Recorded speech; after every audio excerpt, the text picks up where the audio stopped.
Antum baca 100 pagi 1 sore, dunia akhirat jadi orang paling kaya. Terjadi mukasyafah, dibuka. Mukasyafahnya ada yang dua. Dikasyafkan aib diri, dikasyafkan kejadian sekitar. Tuhan akan berikan kepada kamu qaulan tsaqila, kata-kata yang berat, dan itu hanya qaul yang berisikan kalimatullahi hiyal ulia, yang di kalbunya sudah tergores, terukir nama Allah subhanahu wa ta'ala. Kalau jin turun, ulama berdiri, rasa takut muncul. Tapi kalau malaikat turun, dia makhluk bercahaya, maka hati kita terasa adem. Itu ciri-cirinya. Dan senang setiap kali zikir, majelis itu, beliau-beliau malaikat mulia itu datang. Apa ciri-ciri malaikat menyalami kita? Kalau malaikat turun, malaikat itu membawa kelembutan. Malaikat turun itu membuat, jangankan malaikat, jin turun, jin datang, itu kita lama kita merinding. Bedanya, kalau jin turun, lama berdiri, rasa takut muncul. Tapi kalau malaikat turun, dia makhluk bercahaya, maka hati kita terasa adem. Itu ciri-cirinya. Dan senang setiap kali zikir, majelis itu, beliau-beliau malaikat mulia itu datang. Dalilnya apa? Ini orang kan nanya dalil, mana dalilnya? Tenang aja ya, kita bangnya dalil, ini bangnya dalil semua ini ya. Mau dalil yang mana mereka punya? Dalilnya, inna lillahi malaikatan sayyar. Ada juga tawafin. Inna lillahi malaikatan tawafin yaltamisuna majlis az-zikr. Allah mempunyai malaikat yang kerjanya tawaf keliling. Tapi tawafnya malaikat terbang. Malaikat itu bersayap. Uli ajnihatin masna wa thulatha wa ruba'. Ya, ada yang 2 kanan 2 kiri, ada yang 3 kanan 3 kiri, 4 kanan 3 kiri. Itu apa? Sama. Kiri kanan itu mereka sama. Mereka datang, yang dicari cuma satu, yaltamisun, mencari orang-orang yang berzikir. Karena malaikat itu mendapatkan hidangan di saat ada orang menyebut nama Allah. Dan dalam akhir hadis Bukhari itu, Imam Bukhari menyebutkan subhanallah bihamdi, kalimatani khafifatani, ya, 2 kalimat yang ringan fil lisan, tsaqilatani fil mizan. Itu subhanallah bihamdi, subhanallahil, ini yang tadi kita baca, itu subhanallah alhamdulillah. Itu gampang baca aja, subhanallah bihamdi, subhanallah. Apakah rasanya berat? Apakah rasanya seperti bawa gunung? Enggak, tapi itu lebih berat dari gunung. Lebih berat dari gunung. Kalau antum baca 100 pagi 1 sore, dunia akhirat jadi orang paling kaya. Maka orang kaya di dunia dan akhirat artinya itu orang yang baca subhanallah bismillah. Bahkan beberapa ahli hadis mengatakan ketika ada muridnya kesusahan hidup, gurunya nanya, bukankah kamu baca Sahih Bukhari? Bahkan di riwayat Daruqutni, Tabarani disebutkan wabihi yurzaqun, itu malaikat dapat rezeki karena baca itu. Rezekinya malaikat kalau baca nama Allah. Maka apa bedanya? Kita kan ada sisi malaikatnya. Insya Allah kalau ada masalah-masalah, baca zikir ini. Yang diurut asas. Ada di panduan etikaf pagi sore, tapi tidak selalu diamalkan ya. Ya, diamalkan ya. Insya Allah itu tabungan. Yang tadi, yang selama ini kita zikir khufi, itu tabungan yang tidak terlihat. Nah, yang kalau zikir asas dibaca, kita dapat tabungan yang zahir, aset yang zahir. Subhanallah bihamdi, subhanallazim, gharsun fil jannah. Satu subhanallah bihamdi subhanallazim, satu pohon besar di surga. Satu pokok, kata orang Malaysia, Brunei, ya, benar pokok. Kalau pohon memohon, ya, satu pokok kita sebut pohon, satu pohon besar, dan pohon di surga. Kalau kita jalan di bawahnya 100 tahun baru selesai satu pohon. Jalan kaki satu subhanallah. Maka orang yang tadi ikut baca, nikmat tidak nikmat, ikhlas tidak ikhlas, Allah akan kasih dia hadiah. Jika tidak ikhlas hanya di dunia, jika dia zikir hanya untuk kesuksesan dunia dikasih, tapi jika dia tulus, maka di sini tumbuh, di sana tumbuh. Ya, di sini tumbuh, di sana tumbuh. Ya, kalau ada yang Allah bukakan mata batinnya akan lihat. Ya, siapa yang paling banyak pohonnya nanti? Kalau punya pohon, luasnya 100 tahun perjalanan, satu pohon berarti berapa hektar? Ya, di Indonesia kalau ada kita lewat di pelosok-pelosok itu kebunnya SBY, kebunnya Soeharto, kebunnya Prabowo, sejauh mata memandang gitu nih. Wow. Kalau mereka nggak zikir di akhir di dunia ini, nggak ke bawah itu. Bisa-bisa dihisap 20 tahun dia di sana. Ya. Walaupun dihisapnya mungkin selesai, tapi ya, kalau nggak dapat syafaat Rasulullah, kasihan. Kantung kalau punya usaha, sisipkan di situ nama Rasulullah SAW supaya aman deh, ya. Aman dunia akhirat. Sisipkan di situ keikhlasan, perjuangan. Ya, Sayyidina Sulaiman jika tidak diberi syafaat bagi Rasulullah, maka dia menunggu 2000 tahun. 2000 tahun. Ada yang berani menunggu 2000 tahun. Memberi syafaat Rasulullah, selesai langsung. Hatta Nabi Sulaiman butuh syafaat. Apalagi kita yang belum jelas ini, entah surga, entah neraka. Coba dihitung sholatnya. Baru sadar kan sholatnya nggak khusyuk selama ini? Nah, baru sadar kan? Setelah belajar zikir qalbu baru sadar, oh ternyata zikir qalbu begitu. Selama ini kok sholat kayak gimana? Kita sholat aja. Sholat begitu, ngeremehin orang lain. Kalau ketemu orang, itu tidak mursyid kamil, sholatnya nggak benar. Sholat kita nggak benar ini dijadikan cara untuk menghina sholat orang lain. Apa bedanya dengan khawarij? Tahqiru sholatukum, ya, syolatin, meremehkan sholat kamu dengan sholat mereka. Nah, jadi sekarang jangan lagi rendahkan sholat siapapun, karena sholat kita juga belum diterima, ya.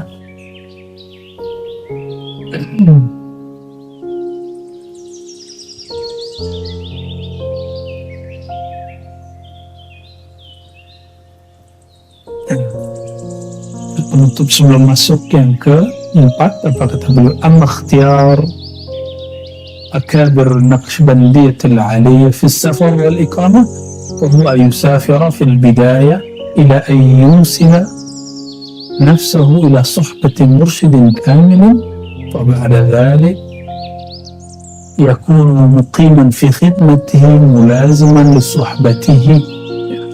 Jadi orang-orang Naqshbandiyah, para petinggi Naqshbandiyah dari dulu, memilih safar atau mukim, jalan atau tidak, dengan apa standarnya? Mencari guru. Ketemu guru maka dia suhbah.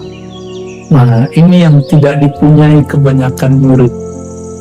Murid itu maunya hanya talqin, hanya mau zikir bersama, hanya mau suluk, tidak mau suhbah. Dan yang kedua, khidmat. Padahal thariqat paling dicintai Allah dan Rasul adalah suhbah dan khidmat. Bersuhbah, membersamai guru, berjuang, itu suhbah. Ya, sohbah apa artinya? Membersamai guru berjuang. Apa perjuangan guru? Perjuangan guru cuma satu, li'ilahi kalimatillahi wal-ulia, meninggikan kalimat Allah yang luhur. Pertama, tinggikan dulu di dalam hati nama Allah itu, baru kita mampu meninggikannya di depan orang. Maka cobain para asatidz kalau ada antum yang suka ceramah, sebelum ceramah zikir dulu, sebelum presentasi zikir dulu, maka kata-kata kita akan didengar oleh Allah, didengar Rasulullah, apalagi makhluk kecil itu depan. Ya Allah pun dengar. Jadi kenapa kata-kata kita nggak kuat? Karena tidak ada pemberatnya di dalam, tidak ada energi.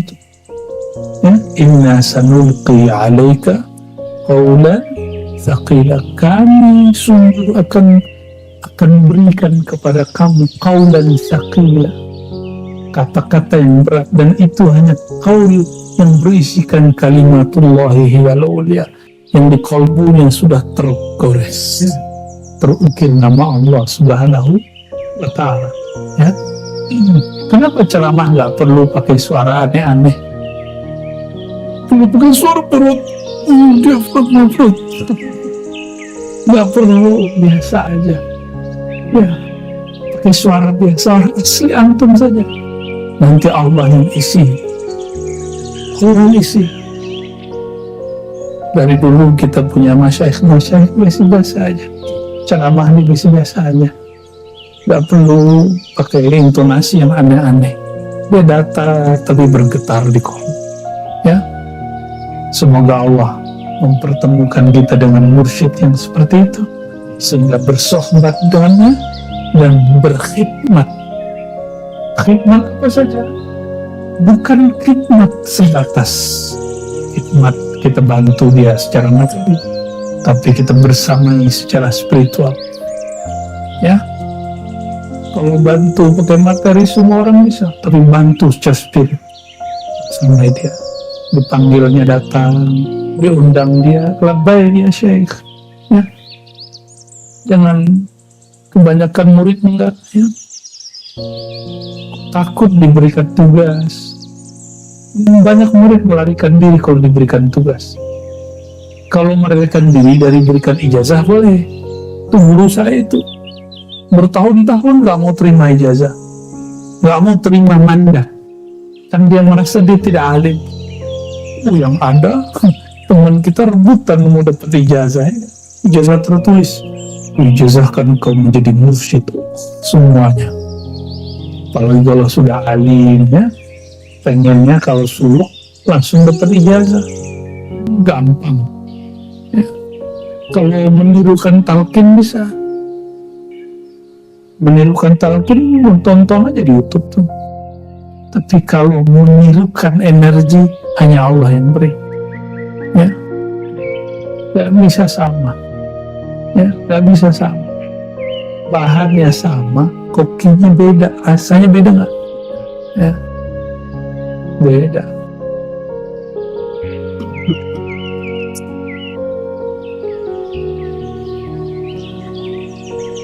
Nah, kalau sudah ketemu dengan mursyid seperti itu, maka rihlahnya boleh rehat. Itu sampai gurunya meninggal juga, atau kita yang meninggal juga. Itu, ya, perjuangan itu seperti itu. Kalau gurunya meninggal, ikuti wasiat gurunya atau musyawarah para murid-muridnya. Ya, guru meninggal, apa wasiat guru? Saya sudah mengijazahkan si fulan, ikuti si fulan.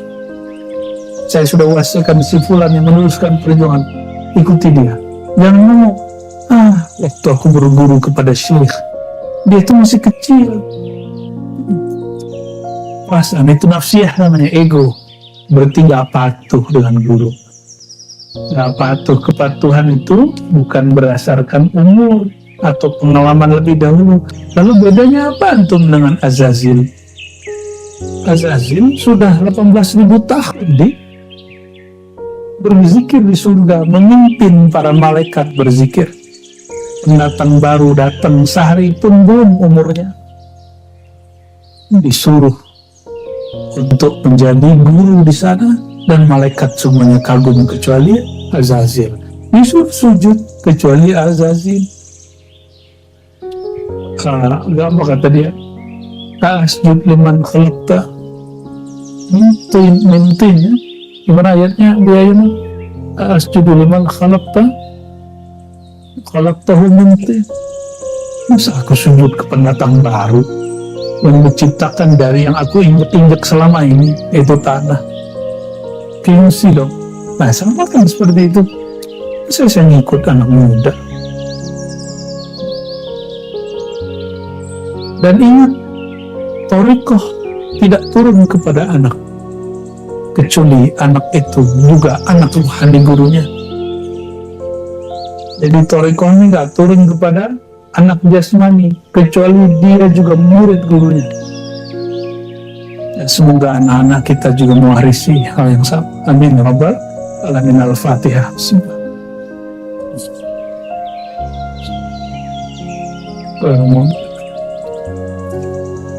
Dan nanti anak-anak kita mungkin kan terhincap lihat ayahnya, titip ke temannya, teman ajarannya saya.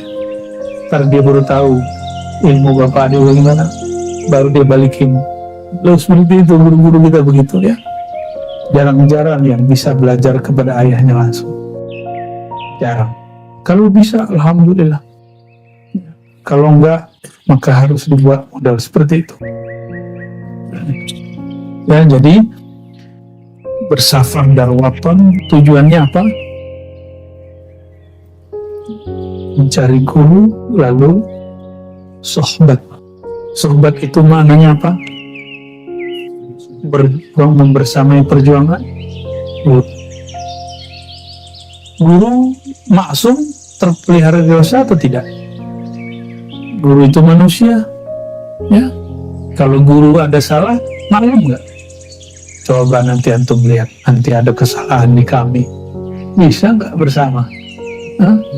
Atau langsung mengatakan ada bari'um minka, saya berlepas diri dari bau.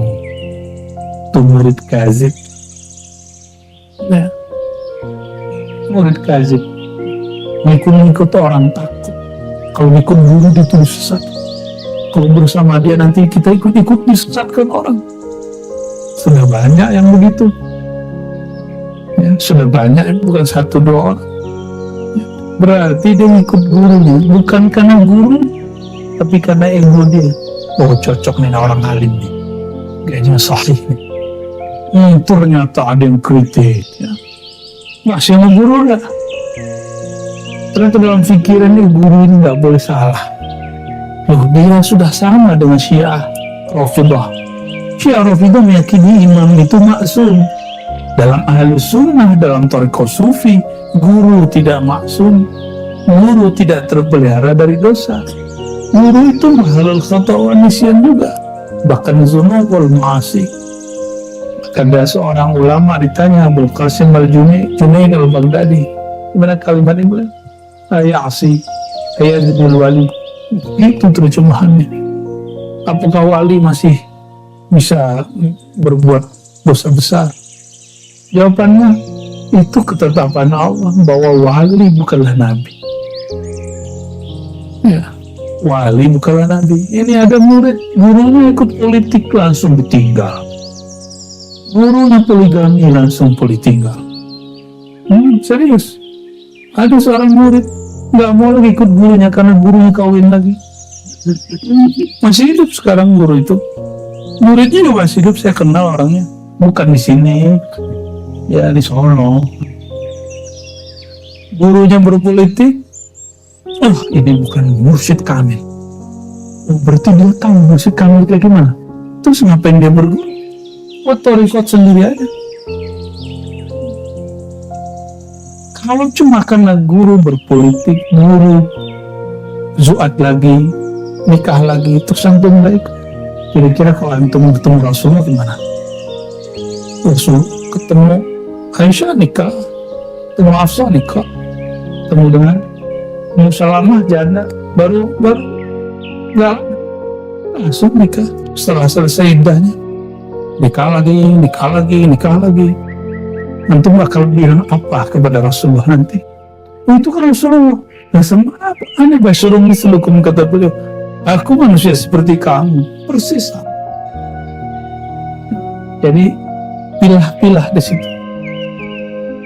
Pilah-pilah di situ. Ya. Bisa mampu memilah itu baru disebut murid saleh. Jadi jangan ditanya, guru saya sempurna atau tidak. Tanyalah, saya serius gak berguru?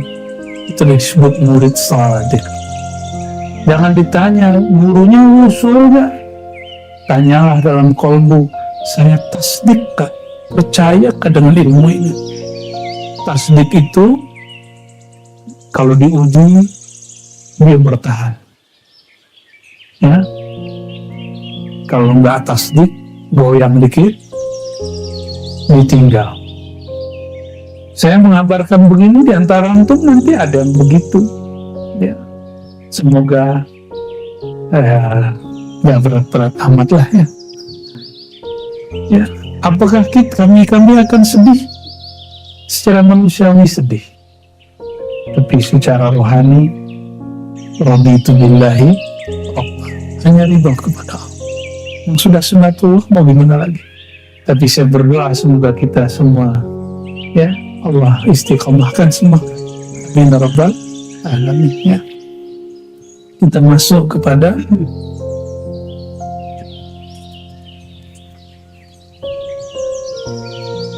yang berapa lagi nih Bu ya? Allah. Oke. Yang keberapa nih? Kaidah yang keempat dalam Thariqat Naqsyabandiyah, mulai dari zaman beliau sampai sekarang tidak berubah. Yang bertambah ada ditambahkan Syekh Bahauddin Naqsyabandi, beliau tambahkan ya. Nah, khalwat dar anjuman, bukan khalwah ya. Orang Persia tidak bisa baca di dalam pelafalannya, walaupun di hari-hari bisa.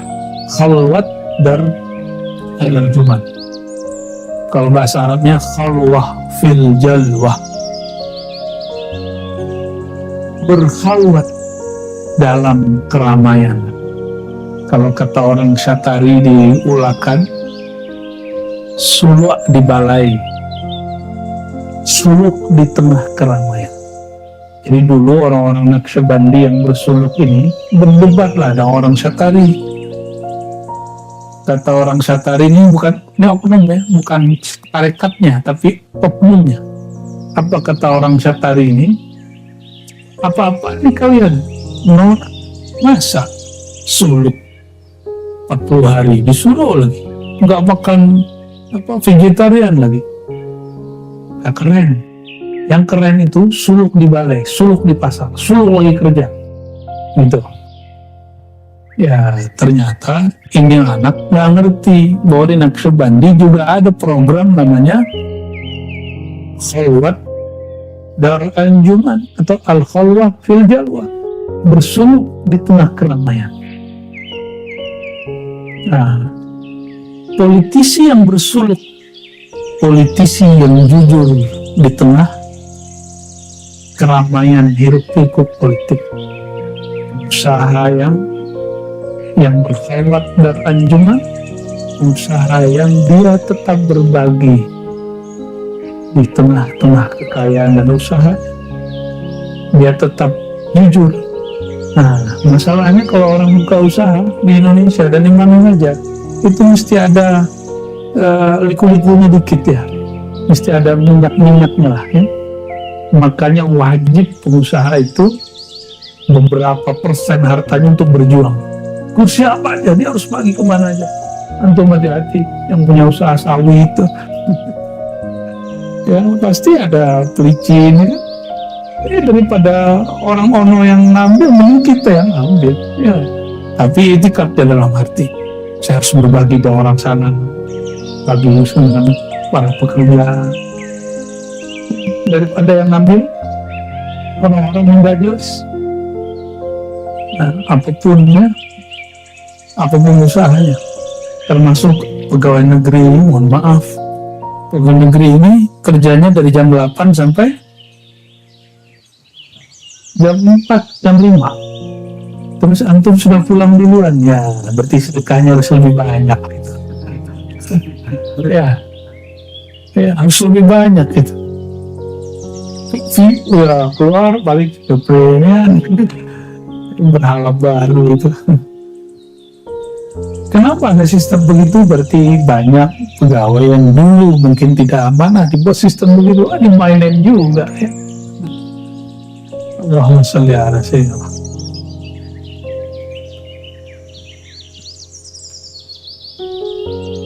Yang paling enak tuh jadi ustadz ya. Nggak ada KPK-nya, ya. Nggak ada kantor pajaknya, tapi bahaya karena langsung KPK-nya Allah, kantor pajaknya langsung Allah, DPR-nya Allah. Kalau nyantum jadi gubernur, jadi bupati, jadi presiden, diomongin terus sama mereka digaji untuk ngomongin presiden, untuk tengkar dengan Mahfud MD ya.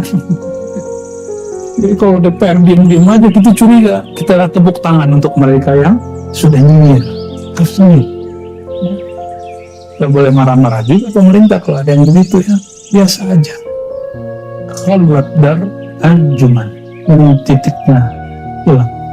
Berkhalwat dalam keramaian. Nah ini yang dikatakan oleh Imam Ghazali, khalwat itu ada dua. Pertama, khalwat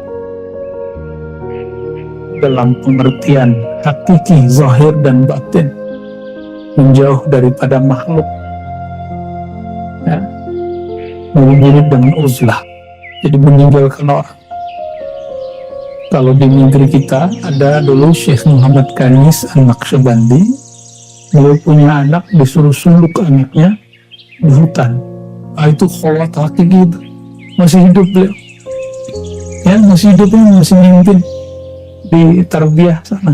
Guru saya dulu ngambil zikir di sana, Bu Hasan Basri Jalil, dulu belajarnya di situ, belajar zikirnya ya. Tuh anaknya dulu disuruh kemana? Bukit. Tuh pulang-pulang kan berewek betul, nggak bawa apa-apa. Tahu sendiri kalau masuk ke dalam hutan ada babinya, ada ular, sudah kayak Sunan Kalijogo. Masih ada guru-guru dulu yang begitu ya, masih ada. Saya nggak tahu berapa lama beliau begitu. Kalau di Naqsyabandi Haqqani dulu Abdullah Dagestani 6 tahun, setiap terpikir dunia dia wudu, setiap dia terlalaikan dunia dia mandi tobat. Coba dipraktekin ke antum, 10 hari udah keok.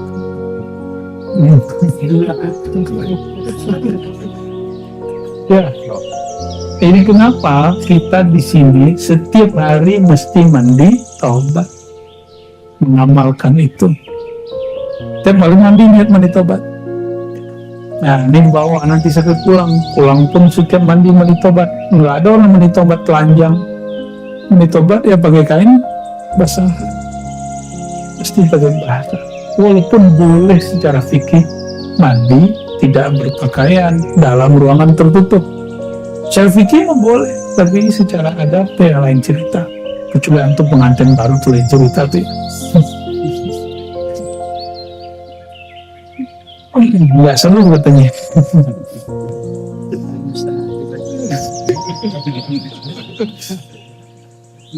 Allahumma sholli ala.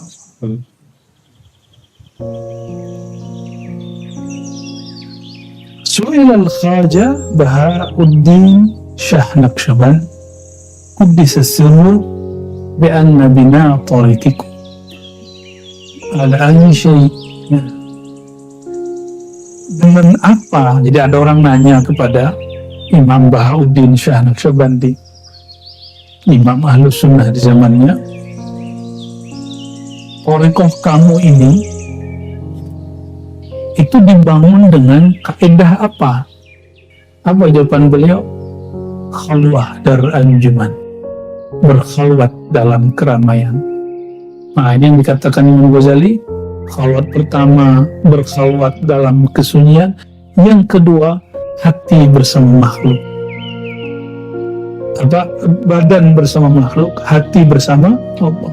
Ini namanya khalwat batin. Jadi khalwat zahir batin, yang kedua khalwat batin. Kepikiran dunia nggak? Ya, dari kemarin pikiran nggak? Kepikiran, tapi diikuti nggak perasaannya? Ada yang sudah kangen, ada yang belum kirim foto. Allahumma sholli ala Muhammad. Antum nggak bisa. Coba bayangkan zaman-zaman kami sulut zaman dulu kan, nggak ada handphone 40 hari. 40 hari seluruhnya bukan main. Makanya beberapa tempat kan kurang enjoy sulutnya, 3 hari pulang. Berat katanya. Apa yang berat? Biasa aja kali. Yang berat tuh pikiran dia. Tempat horor gitu kan, bahwa lagi tempat happy dari kemarin, ya. Ada pengajian sore. Apakah ini bid'ah? Yang dibicarakan kan silsilah. Membacakan silsilah itu caranya dua. Pertama, membacakan silsilah dalam tawajuh. Satu-satu dibaca. Apa efeknya membaca silsilah kalau nggak mengerti silsilahnya siapa? Maka keberkahan menyebutkan silsilah akan tambah kuat kalau mengenal siapa mereka. Ini kita baru berhenti di nama Abu Khalid Al-Wujudwani. Berarti antum sekali sebulan harus datang ke Jakarta ntar. Ya, karena akan ada kajian khusus untuk silsilah Thaqif Syabandiyah sekali sebulan, insyaallah. Insyaallah. Ini udah mikir ongkosnya piye. Ya kalau nggak bisa live lah, ribet amat dunia ini ya.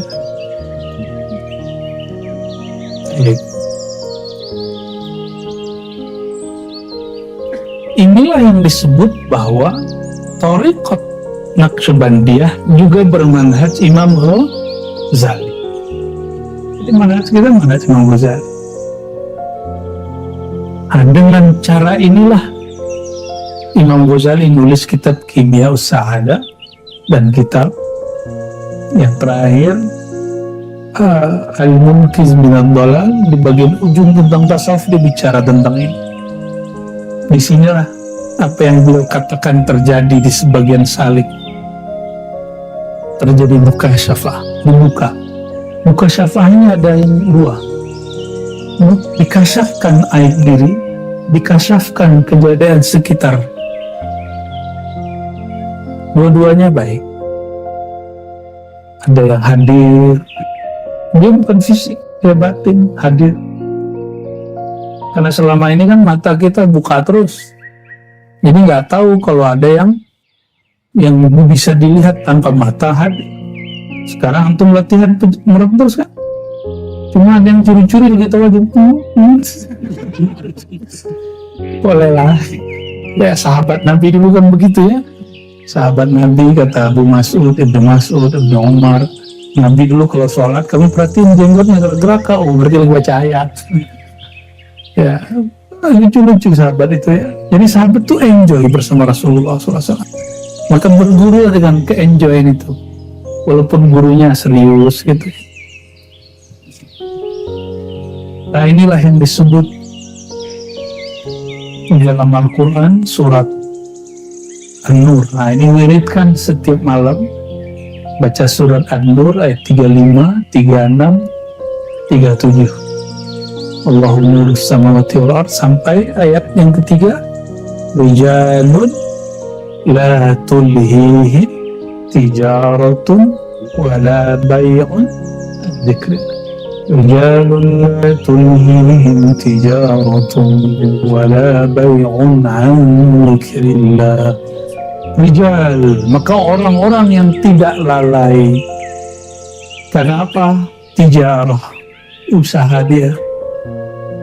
Kita punya usaha semua, tijarah, wala bay'un, transaksi dia. Apapun usahanya, disebut di sini tijarah dan bay', karena itu usaha yang paling ramai. Di pasar itu barter-barter, akad itu ramai. Pekerjaan seperti ini pun mereka tidak lalai, apalagi di belakang meja, apalagi di belakang laptop, apalagi yang sifatnya masih lebih elegan. Yang paling sibuk pun mereka tidak. Berarti mereka sudah latihan zikir tidak hanya dengan lisan, zikir dengan qalb. Maka di ayat 36, fi buyutin adinallahu an turfa wa yudhkara fiha ismuhu yusabbihu lahu fiha bil ghudwi wal asal, kata Imam Ghazali. Buyut, bait, rumah-rumah yang Allah izinkan namanya bertakhta di sana, itu rumah sebenarnya adalah rumah qalbu. Masjid rumah Allah itu apakah surau seperti ini? Masjid yang megah itu bangunan. Sudah berapa kali di Turki Hagia Sophia berubah dari gereja jadi masjid, masjid jadi gereja, jadi masjid lagi. Benar nggak? Jadi kalau bangunan boleh-boleh saja berubah. Sudah banyak surau-surau suluk, tempat i'tikaf, belajar zikir, hanya menjadi gudang, tempat kambing, ya kan? Kambing jadi yang suluk sekarang kambing, sama tikus, sama di bawahnya kan semua surau. Dulu surau begini. Insya Allah yang di BSD nanti kita buat pakai kayu juga, karena kayu ini bisa menyerap energi buruk di badan. Ya, itu dahsyatnya, karena dia berzikir. Masih ingat Nabi SAW ketika ada orang disiksa, dikubur, Nabi ambil pelepah. Pelepah itu kayu, tancap. Karena ada malaikat, kata Imam Suyuti, bertasbih pada kayu itu. Ini kata Imam Suyuti, belum kata kita nih. Maka Allah yukhaffif malam yulbas, selama belum kering itu dapat syafaat. Tapi setelah kita belajar ilmu zikir, ilmu ma'rifat, ketemu riwayat yang orang sudah tahu, tapi mereka jarang memperhatikan riwayat ini. Nabi bersandar ke pohon, ke kayu, masih ingat? Ternyata ketika dibuatkan mimbar, kayunya nangis. Seperti anak kecil nangis. Satu masjid dengar. Itulah karamah sahabat. Mereka mendengarkan suara, kayu ditinggal. Berarti pada kayu ada ruhnya, namanya ar-ruh an-nabati. Ar-ruh an-nabati. Pada hewan ar-ruh al-hayawani. Pada diri kita lebih lengkap lagi, ada ar-ruh al-qudusi. Jadi di tubuh ini ada semua itu. Maka kitalah khalifah di muka bumi, bukan hewan, bukan tumbuhan. Kita jadi khalifah. Kenapa? Pada diri kita ada ruh an-nabati. Jadi ini tumbuh. Ya. Giginya masih tumbuh, Pak? Nah, masih. Untuk sih yang masih bocil ya. Giginya belum ompong semua ya. Kuku tumbuh, Pak? Nah, itu nabati. Gak ada nabati. Hayawan bergerak. Suka gerak kan dari tadi. Ingin pindah-pindah. Ya. Kalau antum ini cuma begitu aja, tumbuh, gerak, makan, minum, buang air kecil, kawin, apa bedanya? Ulaika kal. Sama dengan mereka, dengan an'am, binatang ternak. Kita harus beda, karena di dalamnya ada ruh yang lain. Nafakhtu fihi min ruhi. Ini yang tidak ada di hewan. Aku hembuskan kepadanya dari ruhi, rohku, yang disebut ruhullah Ahmad. Maka diri kita, ruh kita ini, dia adalah pecahan, bukan pecahan, juga pancaran dari ruh Ahmad itu, bukan dari zat Allah. Karena zat Allah tidak pernah bercerai, ya.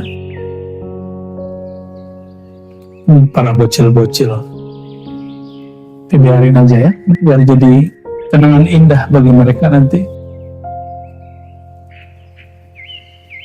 Nah ini ayat surat surat 35 surat 24 ya. Surat 24 ayat 35, 36, 37. Itu adalah untuk menerbitkan cahaya dalam kolom. Saya suka baca ayat itu kalau qiyamul lail malam hari, ya. Senang baca ayat itu.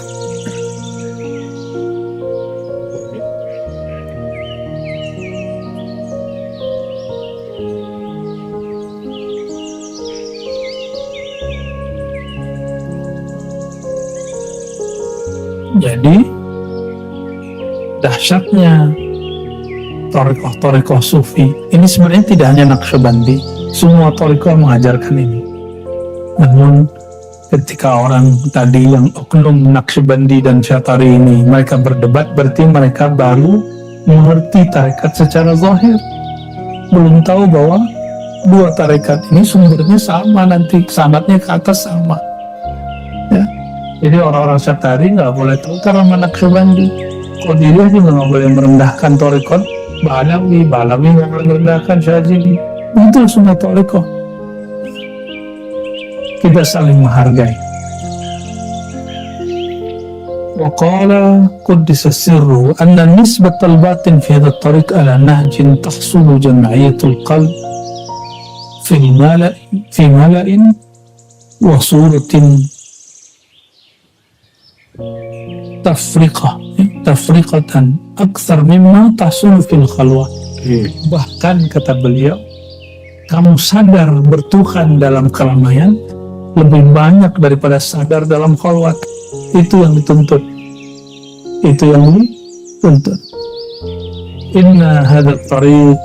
Inna tariqana hadha mabni ala suhbah fa inna fil khalwati syuhratun fi syuhrati afatun wal khair kullu fil jam'iyah wal jam'iyah fi suhbah bisyarati fana'i kullin fil akhar.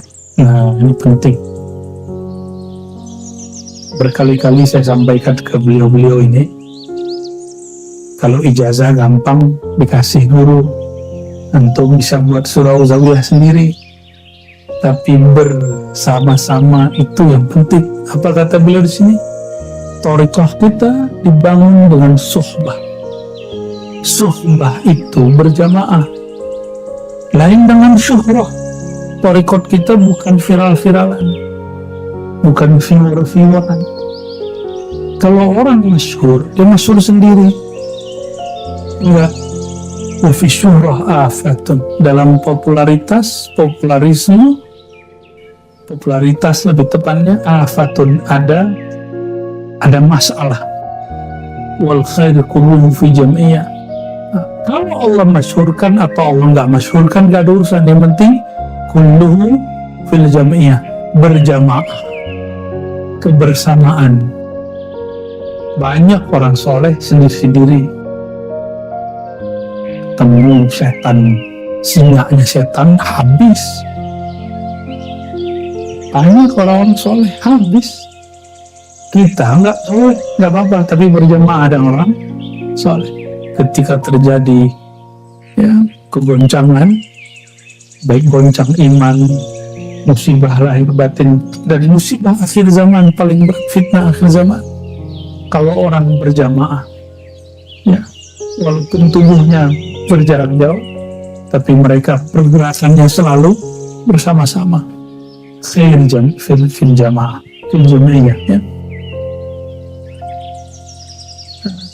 Syaratnya apa? Suhbah. Jadi ketika nanti kita berjuang, saya yakin semuanya Allah berikan kelebihan ilmu kah, kelebihan zikrullah kan, kelebihan harta kah, kelebihan jabatan kah, pengaruh kah.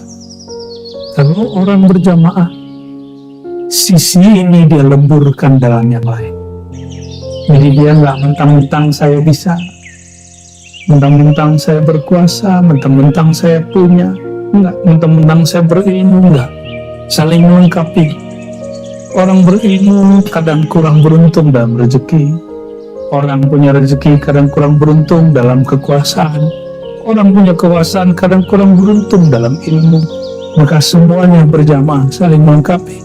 Jadi pergerakan kita dari dulu dalam thariqah itu ada berapa unsur? ada ahli ibadah, ada para ahlinya, ada orang-orang berbakat dalam leadership, ada orang-orang yang berbakat ngajar. Ini nggak boleh dibalik-balik, nggak boleh dibalik-balik. Jangan sampai ngajar megang politik, leadership. Jadi nanti di torika kita harus ada yang masuk ke politik, harus ada yang ngurusin lembaga-lembaga, ormas-ormas, harus ada. Mungkin Allah berikan dia dua hal. Nah, ini pandai-pandai dia pun mengatur dirinya. Ada yang bisa berseni, seni. Ada yang bisa materi. Nah, orang-orang ini harus saling paham. Jangan kemudian angkuh seperti beberapa orang kaya. Ya, dia buat bangunan seperti bangunan Arab, lalu dia tulis pesantren. Kiainya nggak ada. Nggak begitu kita berjuang. Nggak begitu cara berjuang. Atau seperti kiai, tolak orang pemerintahan, nggak juga. Kiai nggak boleh juga nolak. Orang pemerintahan hamba Allah juga kok. Ya? Politisi juga hamba Allah, maka kita juga nggak tolak-tolak amat ke orang politisi datang. Cuma kita kurang-kurangin. Ya, kita terima. Semua mereka hamba Allah juga. Jadi jangan lakukan itu. Jangan juga mu'alim sombong, saya bisa sendiri. Kalian nggak mau juga itu namanya mu'alim tukang ngambek. Nggak akan ilmu nggak nyebar kalau begitu. Mu'alim yang nggak suka ngambek yang dibutuhkan. Politisi yang tidak mempolitisasi gurunya dan teman-temannya, majelisnya. Orang kayanya nggak sok-sok kaya. Orang abidin yang mereka tahu ana faqirun mutajarrid, maka saya fokus untuk ibadah, tahu diri aja. Di Thariqah begitu dari dulu, kita pilih mengajarkan itu, ya. Nah, insya Allah pergerakan ini akan kita mulai, ya, susun. Ini yang udah jalan baru mu'alimnya, terlibat sudah jalan mu'alimnya. Ya, sudah jalannya udah banyak nih mu'alim semua. Mereka kalau mau sendiri mah jalan-jalan sendiri. Jadwal ceramahnya lebih banyak tiap malam. Alhamdulillah. Itu jadwalnya dipotong, digunting, etikaf, udah selesai. Barakallahu fikum para mu'alimnya.